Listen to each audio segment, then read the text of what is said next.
Let's go. Let's go.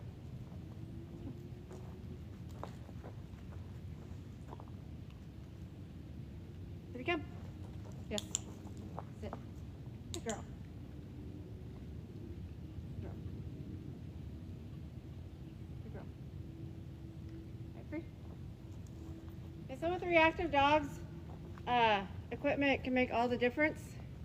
So Ruby's not on the spectrum of reactivity. She's kind of lower. It's mainly just sudden environmental change. But the equipment that I'm using on her is the 3-in-1 harness by PetSafe. It has a ring in the front, which is, if you get a harness, that's what you want. It's also a Y harness, so it doesn't restrict her forward movement. It comes down and goes underneath her legs here. And then it's short on her back here. It doesn't come way back here. It has a ring on the back here that you can use once they start learning some leash manners better. And then she also has a martingale collar on. If you've never seen a martingale, when you pull on it, it gets tighter on their neck. So if it's fitted correctly, they're not going to pull out of it as they would like a buckle collar. So reactive or not, I recommend a martingale for all dogs. And if you see here on the front of the 3-in-1 harness, it has that same mechanism of the martingale, so it actually bunches and pulls on her. This is a little bit big for her, but so it helps both of those options, both of those, the martingale and the harness, by getting tighter on them, helps them learn when they're pulling and the leash is tight, that if they turn around and release pressure off of it, then better things happen rather than just keep pulling on it. Now obviously if you're too close to your trigger and they're over threshold, you just have to turn around and get out of dodge. So you can kind of see, I recommend the front clip harness because you can see that you can pull them a lot easier, to where if there was just on his collar, her collar, if she was pulling hard, you know, she's gonna keep pulling against me, because with the collar, you have more oppositional reflex there. So when you pull on them, they want to pull back on you. And that's the thing with some of the harnesses that come straight across their chest and fill up their chest. Those harnesses are made for dogs to pull. They get the oppositional effect to it. So you pull on them, they want to pull harder on you. So I really like the front clip harness.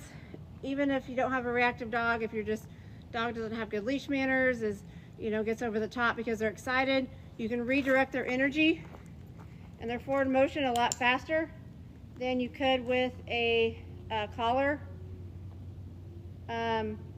So what leash we have on is a 2-point leash. It's by PetSafe as well. There's a lot of them out there you can use. A lot of them are like crossbody. I really like this one because it's 4 foot. So if I have a reactive dog, I want them more closer to me than way out in front of me. It has a nice padded handle, and it also swivels, which is really nice. And then you've got, come here, Rubes. You've got 2 clips on the end of it, okay? So you want a clip on each piece of equipment. Don't put it on the same equipment, because say your dog somehow gets out of the equipment, you have a loose dog. And if it's reactive, we don't want a loose dog. So I'm gonna put one on the collar, one on the front of the harness. If you're using a martingale or halty or some kind of head harness and they pull really hard, or they're really reactive, you can put it on the head harness, and then either collar or harness, whatever you choose to use. So this one also, if you want to decide, oh, my dog's walking really good, it does have a D-ring here that you can clip your other buckle to, and then you just have one leash, okay? So this particular leash takes a little practice to get used to.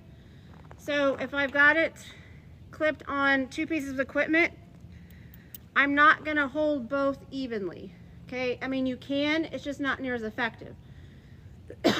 So if she's pulling really hard, what I'm gonna do is I'm gonna put my loop the leash loop around my wrist, and I'm gonna grab, say we're pulling really hard, I'm gonna grab the side that's attached to the harness or the head halter, whichever one you got on. So this is gonna give you more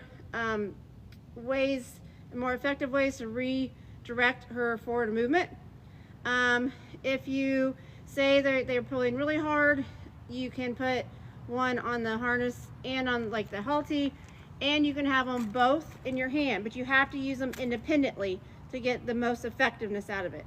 And it takes a little bit of time to get used to it. So if I'm wanting pressure on the halty and I have them both in my hand, it's not real effective because I'm pulling the same on everything.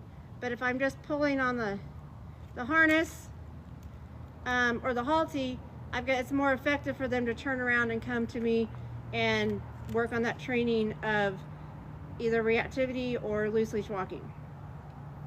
So, like I said, that's the equipment that I like to use for reactive dogs, for puppies, for dogs learning how to walk. And the nice thing about the double leash harness is, say, obviously, we want her to be able, good girl, we want her to be able to, you know, walk on leash, take a walk just on leash.